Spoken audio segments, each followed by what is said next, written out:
Sawmill থেকে চলে আসার পর আবার রেডি হয়ে চলে গেছিলাম লজে খাবার জন্য। আমাদের এখানে ইনভাইট ছিল। कदमों के नीचे आ गई सात समुंदर पार मैं तेरे पीछे पीछे आ गई मैं तेरे पीछे पीछे आ गई। এইভাবেই আমরা সবাই গাড়িতে বসে হই হুল্লোড় করতে করতে চলে এসেছিলাম নেচার পার্ক। আর এখানে আমরা সবাই ক্যারি করছিলাম ছাতা, যেহেতু প্রচুর রোদ ছিল। আর তারপর এখানে আমরা ছোটদের পার্কটাই ঢুকে পড়েছিলাম, কারণ আমাদের ছোটবেলা তো শেষ হবার কথা না।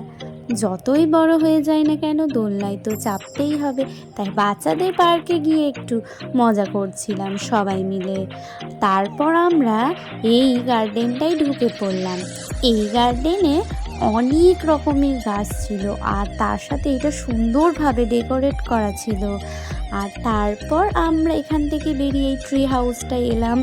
এটা ভীষণ সুন্দরভাবে তৈরি, আর এখানে অনেক ফ্যান ছিল।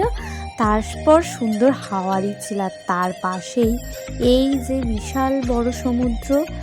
আর আমরা এখানে বসে একটু রেস্ট নিয়ে নিলাম, যেহেতু আমাদের অনেক ঘোরা হচ্ছে।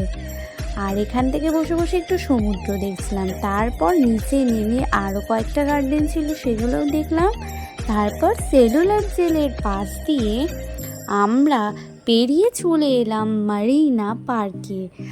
আর এখানে বিকালবেলা সুন্দর হাওয়া দিচ্ছিল, তার সাথে সমুদ্রের সুন্দর হাওয়া। তো আমরা একটু সময় কাটানোর পরে চলে গেছিলাম। ये हम हैं और ये हमारा कार है और यहाँ पे पार्टी हो रही है। দেখা হচ্ছে একটা পরের মিনি ব্লগে।